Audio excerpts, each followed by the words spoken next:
எவ்வளோ பேர் பாடுபட்டுருக்காங்க இல்லையா? ஆனால் அவங்கள நம்ம எத்தனை தடவை நினைவு கூறுறோம்? அவங்களுடைய அந்த நெறிமுறைகளை நம்ம எவ்வளவு தூரம் பயன்படுத்துகிறோம் வாழ்க்கையில் அப்படின்னு அவங்க கேட்டுட்டு நீங்களாம் என்ன தமிழர்கள்னு நம்மகிட்டே திருப்பி கேட்குறாங்க. இப்போ இங்க இருக்கிற எல்லாருமே என்னுடைய வயதுல மிக கூடினவங்க தான், அனுபவத்திலையும் கூடினவங்க தான். எல்லாரும் போய் அந்த குழந்தைகிட்டையோ இல்லை அவங்க பேரம்பேத்திகிட்டையோ போய் அந்த சுதந்திர போராட்ட வீரர்களை பற்றி பேசினா எவ்வளோ தூரம் காது கொடுத்து கேட்பாங்கிறது நமக்கு தெரியாது.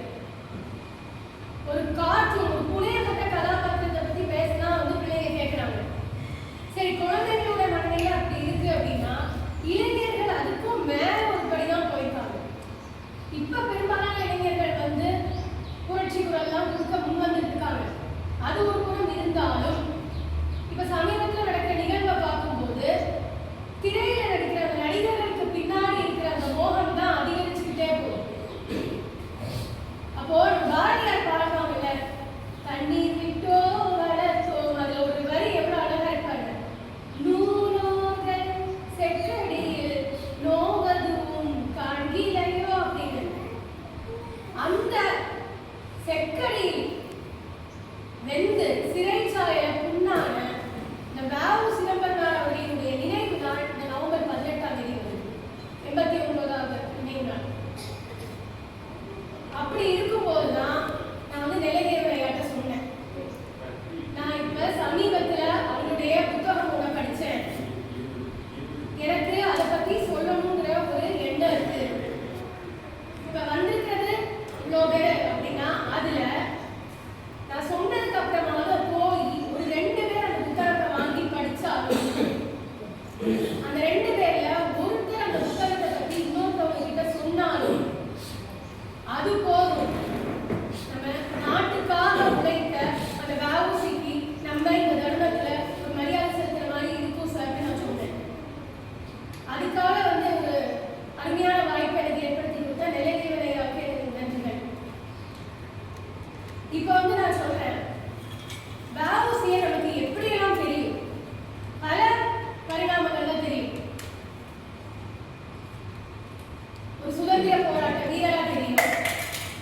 வெளிப்பனிமலை நீதுலாவும் கோமடி மேலை கடல் முழுதும் கப்பல் விடுவோம்.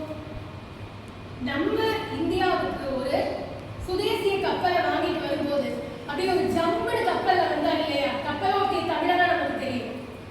சிறைச்சாலையில போய் கல் உடைச்ச செக்கிழுத்த செம்மல் பல வேலைகளை அனுபவிச்சாங்க, அப்படி தெரியும். அதையும் தாண்டி அவங்க ஒரு வழக்கறிஞர், நல்ல மாபெரும் படித்த மேதை. அவங்களுடைய குடும்ப பின்னூட்டமும் ஒரு நல்ல பேக்ரவுண்ட். அவங்களோட குடும்பத்துல சொத்து எப்பவுமே குறைவு கிடையாது. நினைச்சிருந்தா அதை வச்சுட்டு அவங்க நல்ல காசு சம்பாதிச்சு எப்படியோ இருந்திருக்கலாம். ஆனா சங்கீதம் செல்லுமா அப்பனே அப்படின்னு அவங்க அப்பா உலகநாதன் பிள்ளை கேட்கும்போது புரட்சி கீதம் முழங்கும் காலம் வந்துருச்சுப்பா அப்படின்னு சொன்னாங்க இல்லையா. அவங்க எத்தனை பரிணாமங்கள்ல பார்க்கலாம் அப்படின்னா, சமீபத்துல நான் ஓட்டப்படாத போயிருந்தேன். வ.உ.சியுடைய வீட்டுக்கு போகும்போது பாத்தீங்கன்னா அங்க ஒரு கம்பீரமான உருவம் இன்முகத்தோட நம்மளை வரவேற்குது. அரிய புகைப்படங்களை பார்த்துட்டே வரும். ஒவ்வொரு புகைப்படமா பார்க்கும்போது அதுல வ.உ.சி தமிழுக்கு ஆற்றிய பணி அப்படின்னு சொல்லி ஒரு புகைப்படம் இருக்கு. அதுல கிட்டத்தட்ட 20க்கும் மேற்பட்ட நூல்கள் அவங்க எழுதியிருக்காங்க. எழுதிய நூல்கள், பதிப்பித்த நூல்கள், அச்சில் வெளிவந்த நூல்கள். அவருடைய அந்த சொற்பொழிவு இருக்குல்ல, எனது அரசியல் பெருஞ்செயல்னு சொல்லி அந்த சொற்பொழிவே ஒரு புத்தகமா மாறி இருக்கு. சக தலைவர்களோட அவங்க எப்படி நட்போட இருந்திருக்காங்க தெரியுமா, நான் கண்ட பாரதி, இப்படி 20க்கும் மேற்பட்ட நூல்கள். அது போக அச்சில் வெளிவராத நூல்களும் 11 நூல்கள் இருக்கு. இதுல முதலாவதா இருக்கிற நூல் என்ன பார்த்தீங்கன்னா மெய்யர். அப்போ அந்த மெய்யர்ங்கிற வார்த்தையை பார்த்தோமே எனக்கு உடுப்புல என்னமோ படிச்சு. ஏன்னா அந்த புத்தகத்தை சமீபத்துல புத்தகத்தினால நான் வாங்கிட்டு வந்தேன் வீட்டுக்கு.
நீங்க சில பாடல்கள் எழுதுங்க, எங்களுக்காக சில நல்ல கருத்துக்கள் சொல்லுங்கன்னு சொல்லும்போது ஒரு இரவு உட்கார்ந்து அவங்க 10 வெண்பாக்கள் எழுதியிருக்காங்க. அறம் சார்ந்த 10 வெண்பாக்கள். சரியா? அதுக்கப்புறவு அந்த 10 20 ஆச்சு, 20 30 ஆச்சு. கடைசியில் அவங்க எழுதுற 100 வெண்பாக்களினுடைய அந்த தொகுப்பு தான் மெய்யறம். அப்போ மெய்யறத்தை மட்டும் தேடும். ஆனால் நம்ம புத்தி ஒரு புத்தகம் இருக்கும்போது திடீர்னு யூடியூப்குள்ள போகும் இல்லையா, மெய்யறத்தை பத்தி என்னதான் சொல்லியிருக்காங்கன்னு பார்ப்போங்க. பெரிய அளவில் எதுவுமே கிடைக்கல. அவ்வளவுதான் ஒரு விழிப்புணர்வா அப்படின்னு தோணுச்சு. ஒரே ஒரு அம்மாவோட 2 நிமிஷம் வீடியோ இருந்தது தெரியுமா? அந்த வீடியோல அவங்க கெஞ்சினாங்க, நான் தமிழக அரசுக்கு ஒரு கோரிக்கையை முன்வைக்கிறேன், இந்த மெய்யத்தை எப்படியாவது பாட புத்தகத்துல பள்ளி குழந்தைகளுக்கோ இல்ல கல்லூரி மாணவர்களுக்கோ கொண்டு வாங்க, தயவு செய்து கொண்டு வாங்க. ஒரு 2 நிமிஷம் கூட கிடையாது, அதோட கம்மியா இருந்தப்ப அப்ப தமிழுக்கும் நம்ம தமிழ் மனிதர்களுக்கும் மரியாதையை பாருங்க. அன்னைக்கு நினைச்சேன் இந்த தலைப்பை எப்படியாவது கொண்டு என்ன வச்சு இன்னைக்கு ஒரு 2 பேராவது அந்த புக்கை வாங்கி படிக்கணும்னு எனக்கு தோணுச்சு. காரணம் இருக்கு, நம்ம தமிழ் வந்து அவ்வளவு விளையாடு. அறம், பொருள், வீடு இந்த 3ஐயும் அதிக முக்கியத்துவம் கொடுத்து எழுதப்பட்ட நூல். இதுக்கு அடுத்தது மெய் அறிவு வந்திருக்கு, வலிமைக்கு மார்க்கம் வந்திருக்கு. எல்லாமே வந்து இந்த மெய்யறத்தினுடைய தொடர்ச்சியாக எழுதப்பட்ட புத்தகங்களாக வந்திருக்கு. ஆனா மெய்யறத்துல சொல்லப்பட்ட கருத்துக்கள்ல முதல்ல நான் ஒரு கருத்தை முன் வச்சு சொல்றேன். தமிழ் எப்படி விளையாடுங்கிறத மட்டும் நல்ல கவனிக்க போதும். காலகாலமா நம்மளுடைய வாழ்க்கைக்கு, நம்மளுடைய மாயைக்கு சிறந்த உதாரணமா இருக்கிற விஷயங்கள் 2. ஒண்ணு காணல் நீர். சரிதானே? காணல் நீர் ஒண்ணு, கயிறு ஒண்ணு. எப்பவுமே என்ன சொல்றாங்க, ஒரு காணல் நீரை வந்து உண்மையான நீர்னு நினைச்சு நம்ம போய் விழுந்துடும். அதுக்கப்புறம் தான் அது காணல் நீர்னு தெரிஞ்சு நம்ம வெளியில வரும். அடுத்தது கயிறு. கயிறும் அதேதான், பாம்பு நினைச்சு பயந்துட்டு போயிடுறாங்க. ஆனா அதுக்கப்புறம் அது கயிறு நினைச்சு நம்ம தெளிவாகி வெளியில வரும். இத அவங்க இப்ப உள்ள வாழ்க்கையோட தொடர்பு படுத்தி பார்க்கறாங்க. சரியா? 100 ஆண்டுகளுக்கு முன்னாடியே நல்லா யோசிச்சுக்கோங்க. காணல் நீரும் கயிறும் 2 என காண்பார். காணல் நீரும் கயிறும் 2 என காண்பார். நீர் அரவு போகுமடி. நீர் அரவு பிரிச்சிடறாங்க, அதையும் பரவுரையை கொடுத்துருக்காரு. சரியா? நீர் அரவு போகுமடி மெய்க்கான புகுமுலகு. ஒரு அழகா இருக்கு பாருங்க. நீர், காணல் நீர், அரவு பாம்பு, போகுமடி எப்போ? மெய்க்கான போகுலகு. வாழ்க்கையின் அந்த உண்மையான அந்த மெய் அதை காணும் பொழுதுன்னு சொல்றாங்க. அந்த மாயை போறதை பத்தி 100 வருடங்களுக்கு முன்னரே ஒருத்தர் எழுதி போயிருக்கிறார். இந்த காலத்துக்கு எப்படி பொருந்தும் பாருங்க. இந்த திரைப்பட கலைஞர்களுக்கு பின்னாடியே போறாங்க. அவங்க பேசுகிற வாழ்க்கைக்கு முன்னுதாரணமா போட்டு இந்த இளைஞர்கள் ஏன் போறாங்கன்னே தெரியல. பார்க்க பிடிக்கும், பார்க்க பிடிக்காது, பார்க்க பிடிக்கும். இது ஒரு டயலாகா? இந்த போறா, திரும்பி போயிட்டே இருக்கா, திரும்பி பார்த்துட்டா பார்த்துட்டா அவளுக்கு என்ன பிடிச்சிருக்கு. சுத்த மனத்தனமா இல்ல. இதுதான் இந்த தமிழ் மண்ணில தான் நம்ம பிறந்தோமா? ஏன் இதை ஆராய்ச்சி பண்ணி இந்த ஹீரோக்கள் உங்களுக்கு என்ன செஞ்சாங்க? 1000 கைகளுக்கு அன்னதானம் விட்டாரா? தாவூசி அன்னைக்கு அன்னதானம் விட்டாங்க. யாருக்கு அன்னதானம் விட்டாங்க?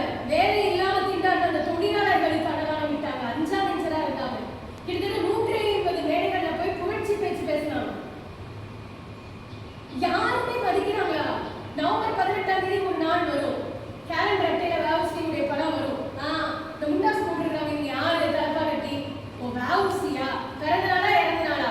ரைட், டீச்சர்ஸ் மறுநாள் வந்துடும். சில கல்லூரிகள்லயோ போட்டிகள் ஏதாவது போட்டி வச்சிருந்தா தெரியும், அவ்வளவுதான்.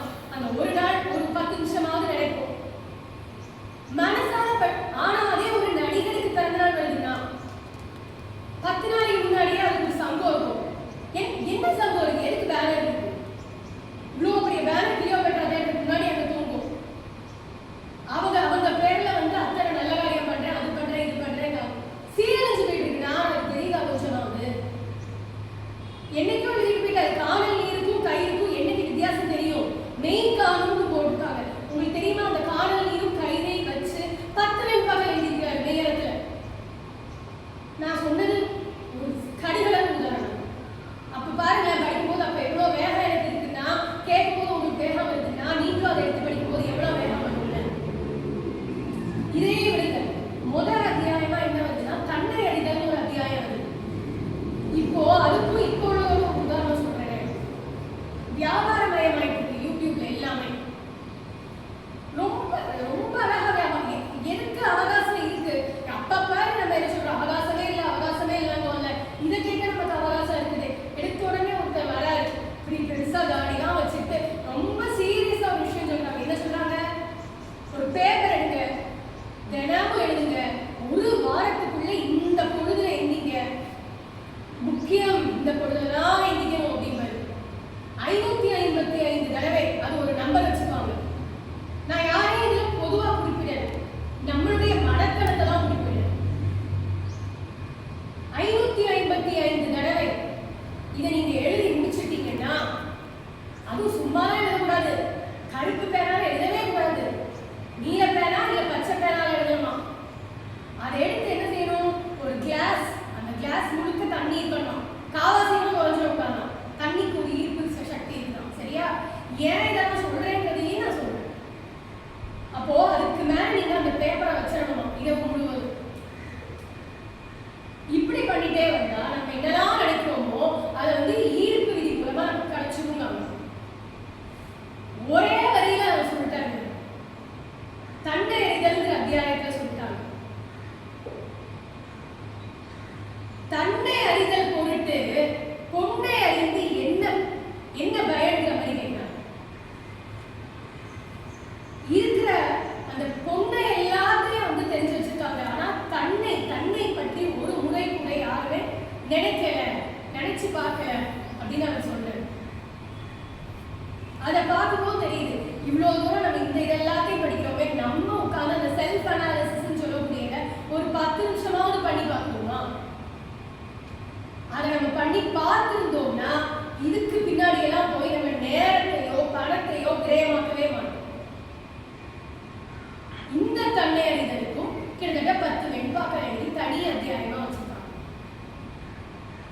அதே மாதிரி ஒரு சின்ன கதை ஒன்று சொல்றேன். இந்த காலத்திலேயே, அதாவது இறை நம்பிக்கைக்கும் மூட நம்பிக்கைக்கும் உள்ள வித்தியாசத்தை புரிஞ்சுக்கிடாம, நான் ஒரு நாத்திகவாதி, எனக்கு இறைவன் மேல சுத்தமா நம்பிக்கை கிடையாது, இறைவனை கும்பிடுறவங்களை கண்டா எனக்கு பிடிக்காது அப்படின்னு சொல்லிட்டு போறத ஒரு பங்காவா எடுத்துக்கிறதுக்கு ஒரு தனி குரூப் இருக்காங்க.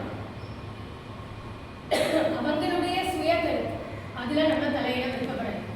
ஆனா அந்த சுயகருத்தை அவங்க கூட இருக்கிற எல்லார்கிட்டையும், இன்க்ளூடிங் காலேஜ் ஸ்டூடெண்ட்ஸ், புரட்சி கொண்டு வரதா சொல்லி, சாமியை கும்பிடாதீங்க, கடவுளே ஒருத்தர் இல்லை, கோயிலுக்கு போகாதீங்க, அப்படி இப்படின்னு ஒரு விஷயத்த சொல்லிட்டே இருக்காங்க. சரியா? இவர் சொல்றாரு கேளுங்க. விதி விதி என்று எய்துவார், விதி விதி என்று எய்துவார் அப்படின்னு ஒரு வார்த்தையை ஆரம்பிக்கும் போது பார்த்தீங்கன்னா பேரையரை கான் அப்படின்னு சொல்லிடுறாங்க. அதுல விதி விதி என்று ஆழ்கின்றார், இவ்வுலகில் விதி விதிக்க தம்மை அன்றி வேறு ஒருவர் இல்லை என்று. அந்த வார்த்தை தான் முக்கியம். விதி விதிக்க தம்மை அன்றி வேறு ஒருவர் இல்லை என்ற. அப்படின்னா உங்களுக்கு அது புரிஞ்சு பாருங்க. இதை பரவுரையோட அவங்க எழுதியிருப்பாங்க. நம்ம தான் நமக்குடைய அந்த வாழ்க்கையை தேர்ந்தெடுக்கணும். மூட நம்பிக்கைங்கிற பேர்ல விதி மேல நம்ம படியை போட்டுக்கிறோம். ஏன் அதே வாவுசிக்கும் அதே பாரதிக்கும் கடவுள் நம்பிக்கை இல்லாம இருந்துச்சா? கடவுள் நம்பிக்கையோட தானே இருந்தாங்க. மனசால அவங்க வந்து கடவுளை கூப்பிட்டாங்க. ஆனா அவங்க மூட நம்பிக்கைகளுக்கு விடை கொடுத்தாங்க. விதி விதி என்றால் வீணாக தும்பில் விதி விதிக்க தம்மை அன்றி வேறு ஒருவர் இல்லை என்று. அதுக்கு அடுத்த வரி என்ன? ஒரு சிலரின் கண்ணாரின் கண்டறியே பேதையை காண்.